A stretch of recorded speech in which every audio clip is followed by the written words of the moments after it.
Ja, velkommen til Torphus Hønsefarm, og her er lågen, hvor vi åbner, hvor de kommer farne ud i hønsene her. De bliver glade for at finde nogle majskorn her, der er lavet for dem her på vej ud her lige ved siden af lågen. Hej så Petersen, du bor herude i Torphus, og du har 2 børn, og du har en masse høns, som du er i gang med at fodre lige nu. Ja. Er det ikke et rimelig stort arbejde, når du skal ud hver morgen og fodre de høns? Jo, nogle gange så er det ligesom om, at man har lyst til ikke at have høns, men for det meste er det sjovt. Og det er jo skønt at have sådan nogle dejlige høns, der lægger masser af æg, og man kan spise, og de genbruger ens madaffald, så man aldrig smider noget ud faktisk. De spiser det hele og laver det til æg, så det er rigtig godt, så får man gratis æg. Men i øjeblikket lægger de faktisk ikke nogen æg, fordi de holder pause, fordi det er naturlige høns. Mange af de høns, man har i produktionssystemet, de lægger æg hele året, men det er faktisk ikke sundt for dem. De skal holde en pause om vinteren. Det er jo også naturligt. Der kan man jo ikke få kyllinger. De lægger jo æg for kyllinger, ikke?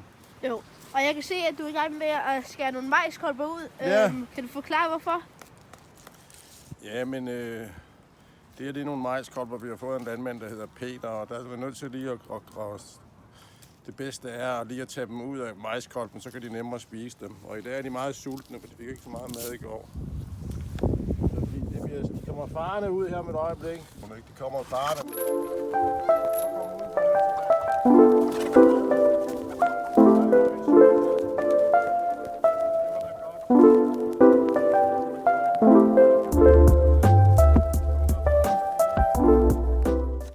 Vi har dem jo lukket ind om natten.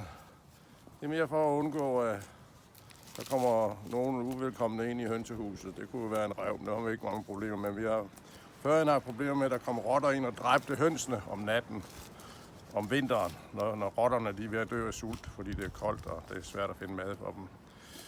Så nu er de lukket inde, men nu åbner vi dem. Det er lidt sent i dag, så de er ret sultne. Ja. De kommer farne ud, så de er glade for at få noget mad.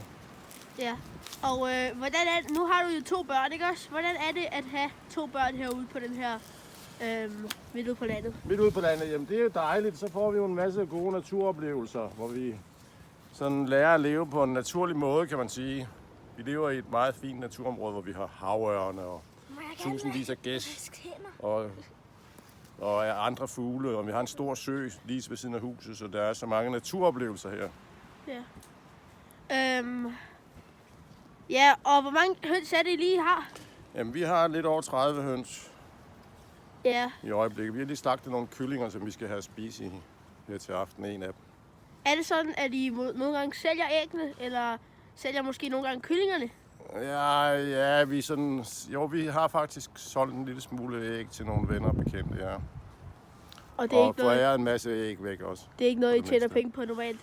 Det er jo ikke for at tjene penge, nej. Det er jo mere fordi, det er en bæredygtig måde at leve på, at man, som jeg sagde før, vi smider ikke rigtig noget madaffald ud, fordi det, som vi ikke selv kan spise, som skulle smides ud, det spiser hønsene, de spiser alt. Ja. Høns kan faktisk rigtig godt lide kødrester, for eksempel også. Det mangler ikke viden. Men de er meget kødspisende, så når vi har spist en kylling, og der er lidt tilbage på skroget af kød og sådan noget, så smider det ud til hønsene, og så spiser de resten. Ja, okay. Og kan du lige vise os rundt her, fordi ja, jeg tror, jeg gerne vil have lidt lortvisning. Det er hønsegården. Nu om lidt går vi over og åbner for hønsene, ikke? Jo. Se, vi har en stor hønsegård, hvor de rigtig godt kan lide at gå. Sådan 30 høns, de skal have meget plads. Ja.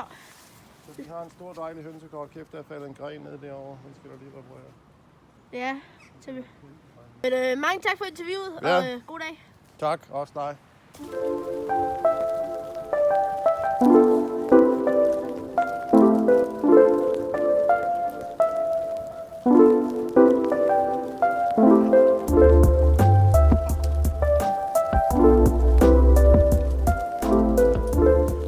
Hej Mikkel Lasgaard, du bor herude på Torphus, hvor I har nogle 30 høns, som jeg har forstået.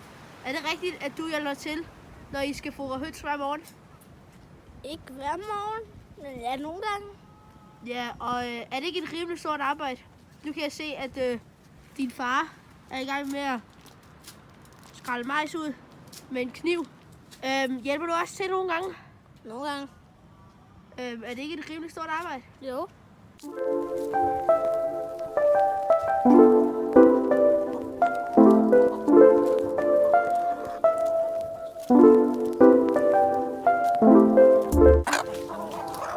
Mikkel, hvordan er det at fodre de her høns helt alene? Fedt. Er det ikke lidt skræmmende nogle gange? Nej. Synes du, det er sjovt?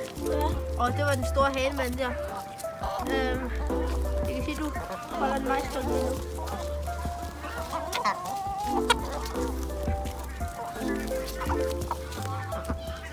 Jeg tror godt, hønsene kan lide dig.